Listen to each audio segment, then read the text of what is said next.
Good Hey, morning. good morning. Hi. Nice to see your Hi. sunshine in your face.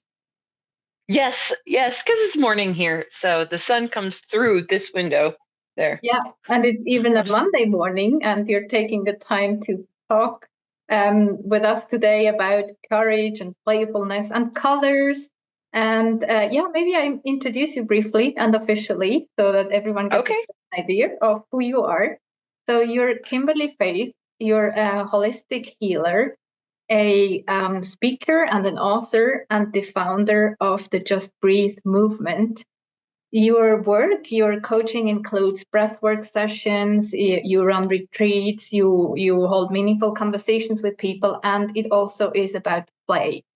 And you identify as an Enneagram Type number 7, which is in short, the enthusiast. And people of this personality type embody positivity, optimism, spontaneity, and again, playfulness. So, yeah, we already see that this is a theme. You grew up on the Jersey Shore and have since then lived in many different locations across the US. You're currently based in Reno, in Nevada. You're married, you have a dog, and you enjoy activities like hiking, kayaking, paddleboarding. And I found this statement about you that if you're not busy somewhere loving people, we can probably find you somewhere in nature hunting down adventures. The Adventures of Kimberly So Faith, true. right? The Adventures of Kimberly Faith. Exactly. Yeah, that's your social media. I mean, your Instagram account also. Yeah, so a very warm welcome to this episode of Manifest Conversations, where we talk about first time and other life experiences that have taught us something or inspired us in a specific way. Yes. Thank you so much for having me and even considering to have me on your show. Yeah, of course, because we all need play in life, right? That's really Yes, something. more of it. That's really something I think we should start with if you're up for that. I Mhm. mean, Yeah. play, this topic, this theme in your life. Could you take us a bit on that journey? How did you become aware that this is something you want in life? Yeah, what's the journey behind that? It's interesting because if I take it back fully, like back to grade school when I was really little, I remember what I would do. And back in the day when we finished our homework or we finished tests, we were able to like go on the playground. And even when I got home, like most kids would get home from school and they would want to go outside and play. And me in my head, I'm like, no, I want to get my work done so I can just play, play, play. So play has always been a huge theme in my life. And back about 10 years ago, coming up on the 10-year anniversary, if you've watched my TED Talk, you know this. I was drugged, raped, and robbed by two people, and it was a very, very dark season, dark moment of my life. I was by myself, and I knew that if I wanted to heal and if I wanted to share my story and inspire others, that I had to be very serious and intentional about my healing. So I attacked it from all angles, from seeing counselors to working out to just everything. But one thing I realized was play was a way that actually helped me heal. The more I got out adventuring, the more I got out in nature and on trails and did fun things and playful things, it actually helped me work through the pain of what I went through. And at that point, I realized, wow, there's really something to this. So I really started digging deep into research and psychology. And there's a doctor, Dr. Stuart Brown. He founded the School of Play, or like University of Play. And he's written a whole book on play and how scientifically, how it actually helps us. It helps us be better at our jobs and careers and relationships and healing, and how play is really such a important thing to embrace. And I have found in both just my living and my research that is something that people really struggle with, Mm, especially here in the States. They feel, no, I got to be working harder, I got to be grinding mm, harder, I got to be working, work to grow, to get better, to develop more money, more whatever, more. When the reality is, no, no, taking time to pause, to play actually increases our productivity. and actually betters our relationship and betters our businesses and betters ourselves. That's very beautiful, powerful, and you've already touched on so many topics. I mean, there's so many aspects in there that we could dive deeper into.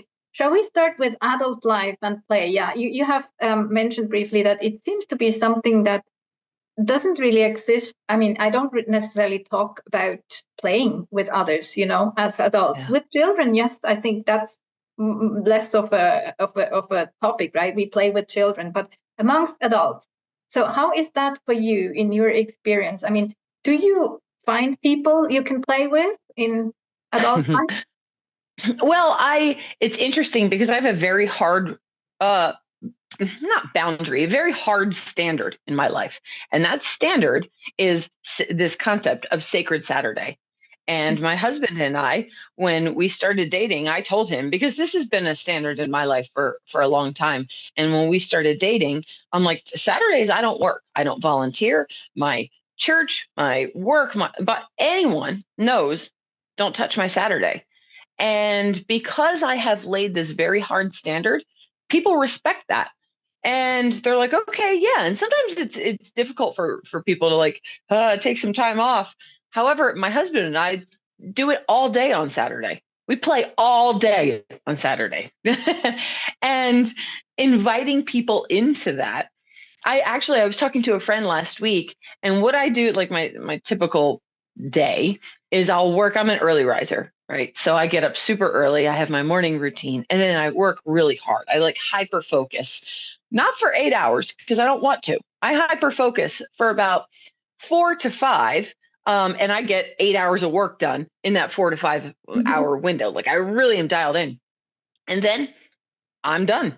So from about 1 or 2 p.m. on, I go play every day. I get on the trail. So a friend of mine, she actually just told me last week, she said, I'm so inspired by the fact that you every single day, like you really dial in and work hard. And then you take the rest of the day off when you finish what you got to do. She said, you go play. She said, I'm so inspired by that because I'm in front of a computer all day long, every day. And I just feel, oh, maybe I could do a little bit more. Maybe I could do a little bit more. She goes, I'm going to stop doing that. She goes, I'm going to late afternoon, just get up and move my body and stop. So I guess people just see, like, I don't walk around beating people over the head with the way I live. I don't. My lifestyle is my lifestyle. And people see the way I live. They see my productivity and they see how much I play. And they just by watching me tell me, you know what? I want to do more of that. So you're basically saying that playing energizes you probably for being even more productive when you focus on your work, the things that pay you money in that sense, right? Or earn you money. So yeah, and it sounds like very balanced, right? That every day seems to have the work part and the play part. And for those of us who may have forgotten what play is, could you give us some examples? So what is, I mean, I understood you go outside, so you consider that play, right? Yes. And then maybe also on those Saturdays, 1 or 2 examples of what activity that could be. Well, not everyone's a really great question. Not everyone is an outdoorsy person that just wants to be active like me. Not everyone's like me, and I get that. Dr. Stuart Brown, when he did his research on play, he came up with several properties of things that would be like the definition of play. I don't remember all of them at the top of my head. I used to, but some of them that stand out is you completely lose track of time, whatever that thing is. And so that's one of them. Another property of play is it doesn't have a goal. It's not to make money. It's not to do, it's just you're doing it just because you like to do it. It will not forward any dream or goal in your life. It's just something you enjoy doing. Like the act of doing the thing is more important than anything else. So for some people who are not like me that just want to be on a mountain every minute all the time, some people that may be knitting or playing a game or cooking, or so these things that you just get so wrapped up in it. Some kind of craft. For some people, playing an instrument. Just whatever it is, something that you get so wrapped up in it that you don't want it to be over. And now that gets me thinking, I think what we may sometimes get caught in and forget time is social media, scrolling, TV. Sorry to disappoint you. I think you were expecting something. Because that's, I think, what many of us missed, right, in our lives. This, like when we were children, how we could forget about time, as you said, and space, even where we are and who we are, right? We could be everything and anything. This world of possibility that exists in play. That's, I think, what many of us miss as adults. But you would probably not consider scrolling through Instagram accounts or channels as play, right? Or yes, probably not. I probably wouldn't, because what I see, and I've witnessed in myself in the past, not so much anymore, is scrolling social media can be a form of numbing out and removing yourself from being present in life. Yeah. And I feel that when you're playing, you're fully engaged in the present. You're fully engaged with the things around you. Like I said, whether that's cooking or crafting or playing an instrument or hiking a trail, whatever that is, you're fully engaged in life. And I think sometimes social media can be a way of escaping real life. Yeah. Not all the time, but often. And it's also an easy thing. I think it usually doesn't involve much physical activity except for the sun. But then that's an interesting point with, being actively engaged in terms of also physically, doing something with what's around us. Now that you mentioned you're an outdoor person and you like going up on mountains, for example, hiking. As we heard in the introduction, you grew up on a beach. So I would envision that a beach girl or a former beach girl, there was probably a journey before you started landing on mountains, So first, how to say, playing will probably also include newness at some point, like exploring. And that's, so the way, listening to you, I think there's probably two categories of play, right? There's more play that we're used to, and then there's play where we go explore. And is that also part of how you play? Yes. As you said in your intro, me as an Enneagram 7, I crave new experiences. First times. New experiences, first times, many firsts. Exactly. I love them. I seek them out, which is rare, because most people, if you look at Tony Robbins' six basic human needs, certainty is one of them. So people want certainty. They want, if they're driving to work, they have the route that they drive to work, and it brings them a feeling of safety because they know how to drive to work. One of the other six human needs, the 6 needs, is uncertainty. And I'm that girl. I remember when I moved to Las Vegas, every day for 3 or 4 months, I drove a different route to work because I wanted firsts, because I wanted many firsts. So I did it every day. And really, if you seek out firsts, there's an extraordinary amount of play and fun in that. And I like to turn everything in life, even things that would be considered mundane or boring, into a game. Everything can be fun. Make everything fun. Turn everything into a game. Seek out. You can have firsts every single day of your life. And if you start to pursue firsts, it's really quite fun. That's probably why my life is so fun. I can literally take driving to the grocery store and make it an exciting experience. That's also, I would say you use a lot of, I think your imagination probably a lot. And again, the possibilities, looking at things in a different way.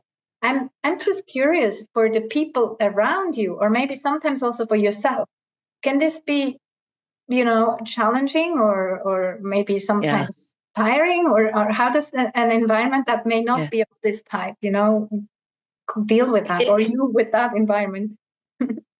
That's a really interesting question, because as someone who craves uncertainty and firsts and is that enthusiast in life, when I find myself getting into a routine and life doesn't seem exciting, or sometimes when I'm doing things that I hate to use the phrase have to.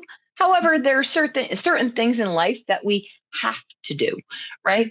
I heard a coach one time say that 30% of life is just going to be the things you have to do. 70% could be exciting, could be your career pursuits, your dream pursuits, whatever. But 30% is just the stuff you have to do. You have to pay bills. You have to clean your house, that kind of thing. And so I'm working on that in myself. I would say that's one of my biggest weaknesses as an Enneagram 7. It's like I'm constantly chasing this high of enthusiasm. Well, that could be a detriment too. That could be a detriment. Because there is a certain comfort and stability and certainty that comes from a certain routine, that comes from and allowing myself. The challenge for me, or the invitation for me, is to lean into that and not perceive certainty as a bad thing. Yeah. Certainty can actually be a really beautiful thing. And it's interesting, right? Like in so many instances, we kind of need both, right? That's like we need day and night. We need dark and light. Yeah. We need, yeah. And then how do we integrate that? And also, how do we just live with the fact and navigate the fact that it takes both? One without the other is not possible. Now, the more someone ventures out on first times, I think there's always also a risk. I mean, if you describe taking a different route to work every morning, you may get lost, you may get, so first times adventure and so on can also, now it makes me think, can also be dangerous in terms of physically harm you, like, sometimes like we did as children, right? We wanted to climb that tree, we fall down or something, and we hurt ourselves physically. But now, I mean, probably more emotionally, maybe if we go on an experience that we don't know the outcome, we get vulnerable also. And I think you briefly touched upon that also in the, I think one of the first sentences you said that there was an instance in your life, for example, when you experienced dark things like rape and loneliness and also I'm aware there was a period of anorexia in your life or loss of loved people, right? So does the mindset of play and exploration, maybe, does that help in these instances, or do you then pause for a moment? For me, it does help, this idea of exploration and firsts and adventure and play, because it's kind of my go-to. It's my core value. I know for me, play and seeking out these firsts is actually, for many, it's a place of risk and vulnerability. For me, it's actually a place of safety. I feel safe because it's just the way God built me. So I understand that certain people aren't that way, but for me, it actually brings me a feeling of safety to when I'm in these dark seasons of loss or grieving or struggle, whatever, that I have that there as a tool. And you seem to use these experiences also to create, I could stop here, but then I wanted to say to create more first, because let's maybe talk a bit about just breathe. That came into being, into existence out of a dark moment as well, right? So yes. Could you share a bit about how just breathe came into your life and if it's okay for you? Oh gosh, I would absolutely love to. This is one of my favorite things to talk about, and you know why. So for everyone out there, I have a niece whose name is Charlotte. She's my first niece of all the nieces and nephews. She probably an Enneagram 7 too. Loves adventure, loves being outside. So her and I were like two peas in a pod, and she would call me Mimi. Well, a week before her second birthday, she was diagnosed with a very rare cancer called neuroblastoma. And it was just the journey watching, especially someone so young, it's 2 years old, battling cancer. And she's in New Jersey. So multiple times I would fly out to New Jersey during these periods of, she did 2 stem cell transplants, radiation, tons of chemo, like everything, surgeries, the whole thing. So what I started doing was I started donating platelets, because for those of you who don't know, donating platelets, almost 100% of platelets go to cancer patients. So to me, that was my way of helping people with cancer, being that I was living it with Charlotte. That being said, May of last year, so not 2024, 2023, she's now just turned 6 years old, and things are getting worse and worse and worse. And we knew that, I hate to say this, but the end was in sight. So I was at the blood bank, and I FaceTimed her like I always did. I'm Charlotte, and she would call a needle a pinch, right? And I said, Charlotte, Mimi's going to get a pinch so that she could help other boys and girls who are sick. And she's scared because I don't like needles. And Mimi doesn't like pinches. Do you have any advice for her? And she looked at me, and, she has no hair. She's very thin and frail, and she's just the most beautiful little girl ever. And she said, Mimi, just breathe. And me as a breath worker, right, this is like such a really powerful message. So that following week, I was talking to one of my coaches, and he said, that's such a powerful message, not just from getting a needle, but when people in life are experiencing these dark seasons, whether it be loss, physical ailment, financial, professional, like life pinches us. So it's a metaphorical example of being pinched, and that reminder to just breathe. And in June, she was in the hospital, and I have the picture of her with like IVs in her, and I have in her handwriting, just breathe. In fact, I could show you here, just breathe, with her. And she signed it, Charlotte. I turned it into stickers because we're coming up on the year anniversary of her graduation into heaven. So it's been, in 6 days, it'll be a year that she passed away.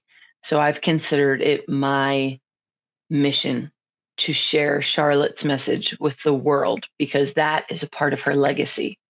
And as a breath worker, as someone that teaches people how to breathe and how to use their breath to heal and move energy and move through pain and release it, the message, Charlotte's message of just breathe, is so relevant. It is. I mean, just whenever you say it or I see it somewhere, and it's just this reminder, let's just breathe, right? And then also how this kind of unites us all, and because it's the thing that we all do, and the power of then in your breathwork sessions also, right? Breathing together as this experience. Yeah. And what's interesting was a really cool thought. I don't know if you've ever thought of this as a breath person as well. The amount of air and oxygen and carbon dioxide in this world has never been, it depends on what your belief system is. I'm a Christian, so I believe, there has never been more oxygen or CO2 created. So think about, like, we're all breathing the same air.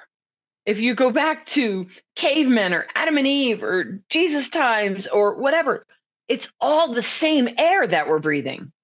I mean, if you think about how we're united by the same air. I find that very, very powerful as well, this image, or this awareness. And also then it goes across, I mean, anything. There's no boundaries in that, right? We're air that we breathe in. I mean, we don't know where it has been, with who it has been. And then we become so aware how united we all are. Yeah, very beautiful. Thank you for that. Where shall we go from here? I'm looking at you. It's so beautiful. I know there's so many things. I know there's so many facets to my world and life and its journey. Yes. And then also this depth also, right, that you show so beautifully. And you share a lot. You I think you like to call it, you're an open book. You're happy to talk about everything and anything. Has that always been the case, or can you remember that at some point you just felt, from now on? Is that part of the play maybe, or? Yeah. I don't think that has so much to do with the play. I think I've always been actually in my 20s, I think I was much more closed off. I was very judgy. I had been through some stuff like my family had disowned me because they didn't like my choice of partner, my first husband, so they didn't talk to me for years. So I became very closed off. Very closed off. I'm like, I don't need anyone. I don't so and then working through that, and my family came around and whatever. I'm just kind of abbreviating the story, but I was always kind of like a super good girl growing up. Like I never did anything wrong and made good choices, got good grades, the whole thing. And I was very judgy of people who had made life mistakes because I thought I was very puffed up and prideful, like, oh, look at me. And then life started happening, like there was a bunch of different things, obviously the anorexia, then I got divorced, and there's a lot more in there. And then I went through a season in my early 30s where I went down this path of a lot of partying and a lot of drugs and a lot like of just reckless living and getting a DUI and getting fired from my job and like all these really like I went from good girl to the total opposite, the antithesis of it. And then when I moved to Vegas, I climbed out of that pit and I started making good choices again. But the wonderful, most beautiful thing about going through that season of making a lot of really bad decisions is it broke me down. It broke down my pride. It broke down my judgmentalness. It broke down my puffed upness. And I started sharing about my experiences. I never hid the fact that I got a DUI. A lot of people would hide it. It's very shameful, to get pulled over and arrested because you're under the influence, but I never hid it. And I found that by sharing my story, people felt safe and comfortable to share their story and admit their mistakes. And to this day, I have people left and right, and this to me is the greatest compliment ever, say, I feel like I could tell you anything because you won't judge me. And I just feel so seen and loved. And I love that. I seek that out, especially if I'm serving like at the church I used to serve at in Las Vegas. People would be coming in off buses from meth rehab places and coming in with ankle bracelets because they're on house arrest, like really like big stuff. People who have murdered people, and they open their hearts to me just because I'm willing to open my hearts to them. So it's been really beautiful. I'm so glad I went through my bad season because it broke me down. It completely broke me down, and it turned me into the person I am today, which is open-hearted, full of love. And I want every single person I get to interact with every day to feel my 5 core values is I want people to feel seen, heard, known, valued, and loved. So if every conversation I have, every interaction I have, whether it's someone on the road or at the grocery store to you and I want people to always feel those things. And it just took a wild journey for me to get there. That's so beautiful, and I can feel that in your energy. You have so much love to give. Where do you get love and seen and so on? Wow, great question.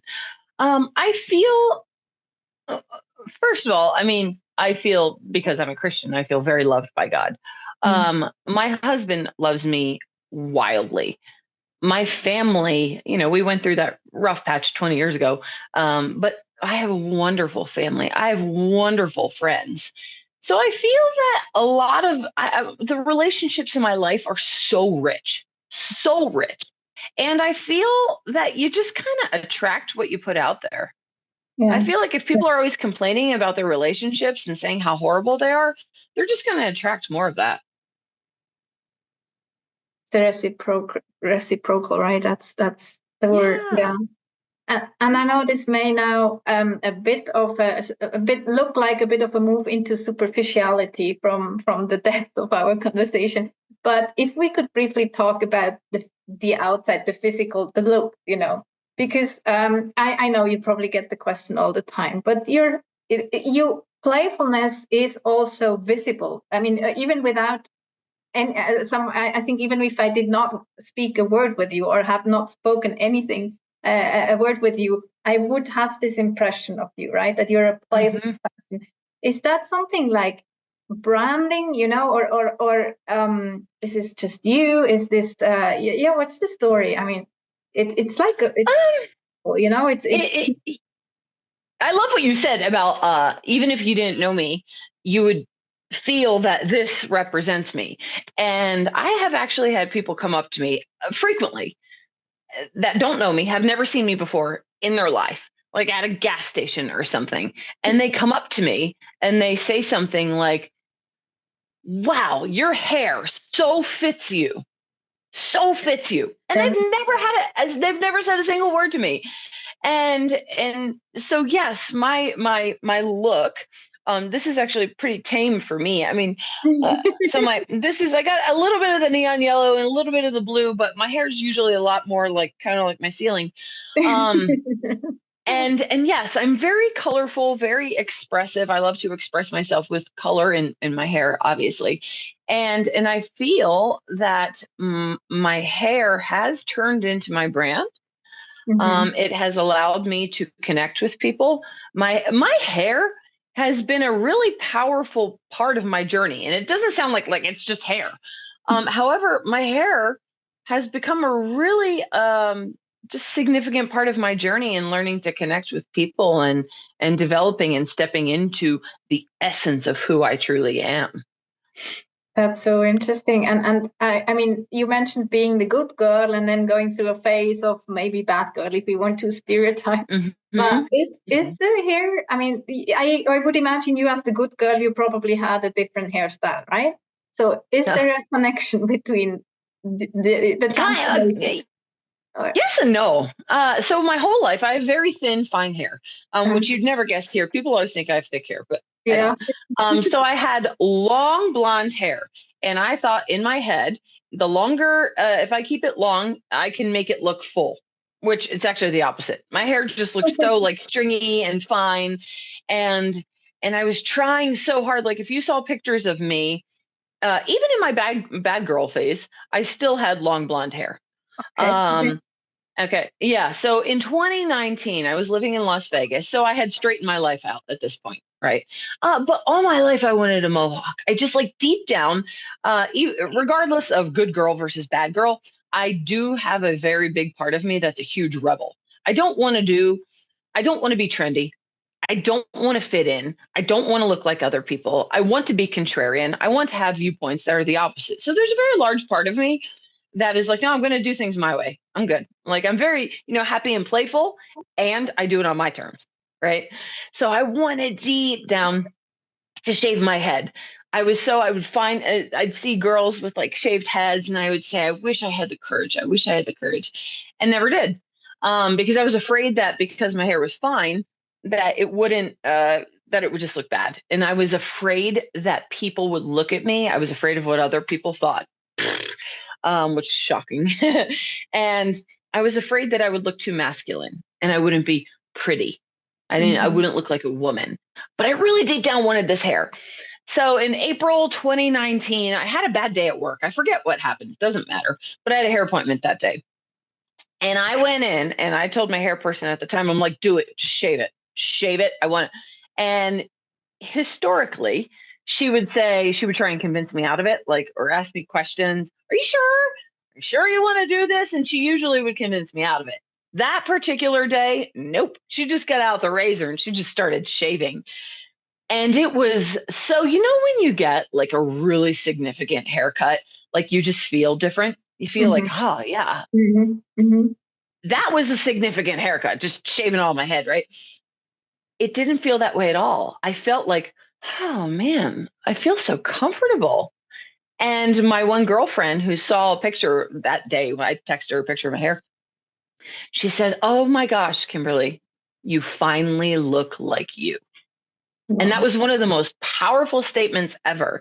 And it was like, I mean, yes, it was a major haircut. Sure, physically I look different. But you figure if your hair grows a half inch a month, having long blonde hair, you have years and years of hair that you've grown. It was like shaving off years and years of memories and um, uh, uh, uh, uh, yucky energy and trials and tribulations. It was almost like just getting rid of all of them and starting over. So for me, shaving my hair was really pivotal moment in my journey because it was like metaphorically and energetically releasing everything that didn't serve me anymore. And and at the time I couldn't go colorful because I was working at an office. And Yeah. eventually when I quit, I just started going crazy with colors because that's how I like to express myself. So I always have different colors in my hair.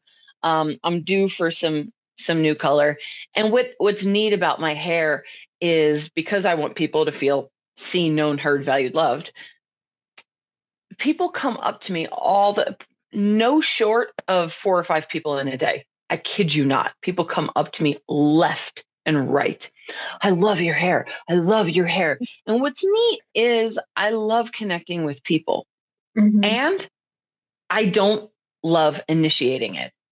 So by having my hair the way it is, it just kind of draws people to me. So I don't have to make the connection. They just come to me.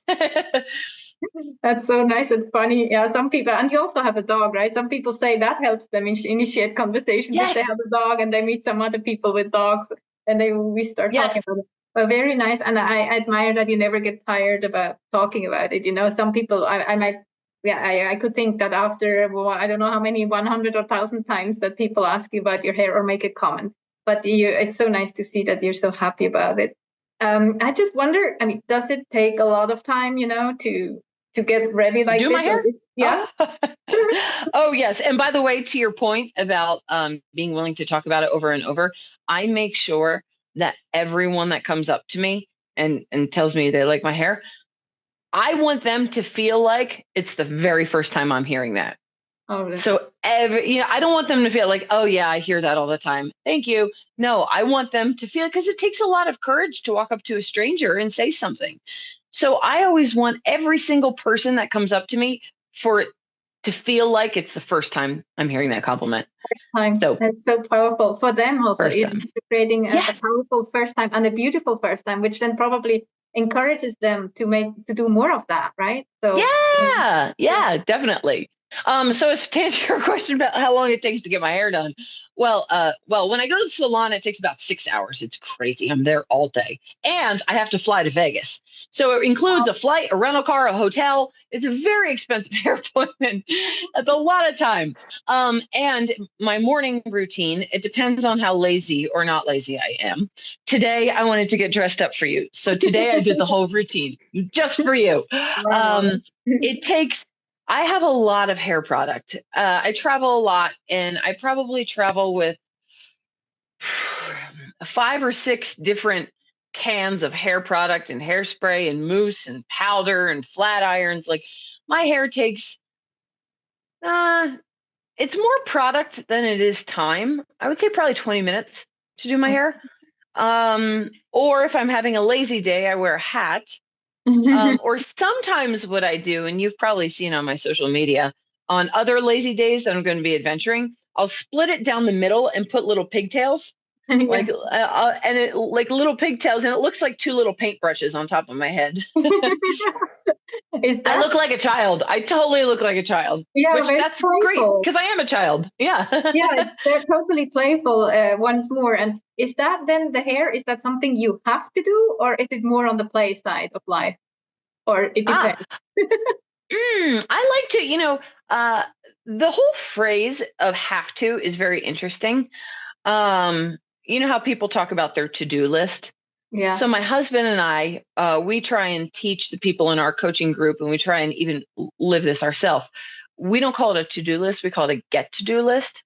So Hmm. rather than use the phrase have to, I like to use the phrase get to. Yeah. So I get to do my hair. Like today, I got to do my hair for you. I didn't have That's to do so it. I nice. got to do it. And it completely changes the energetic around it. It does. It does.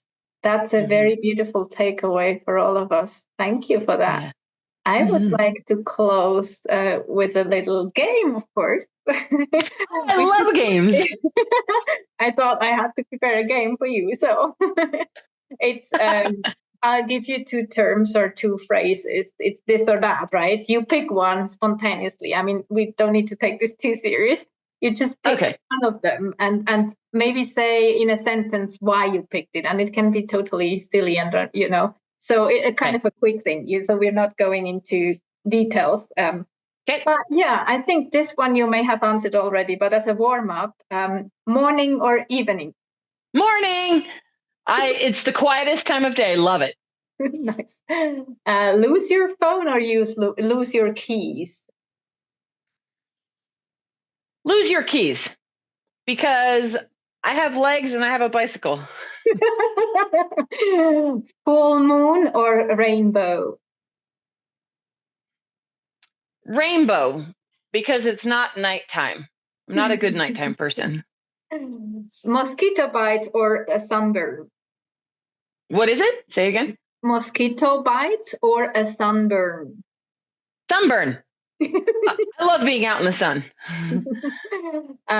Shake hands or hug? Hug. I'm a hugologist. Oh, I love that. We should take that into the description when we release the episode. Dance or sing in front of others? Dance. I love to move my body. Play with dolls or with toy cars? Toy cars. I was never really a girly girl. Because I'm the rebel, right? Yeah. Have a runny nose or a sore throat? Runny nose, because it probably means I'm sneezing, and I love sneezing. That's beautiful. So creative. Play chess or hide and seek? Hide and seek feels more adventurous. I kind of would have expected that. Thank you so much for playing, for being with us today. And is there anything? Yeah, you're probably going out for your play time in the afternoon, but I wish you a lot of fun with it and everything else that's coming up for you. Thank you. And thank you so much. This was such a fun conversation. I loved it too. Thank you. Bye. Bye.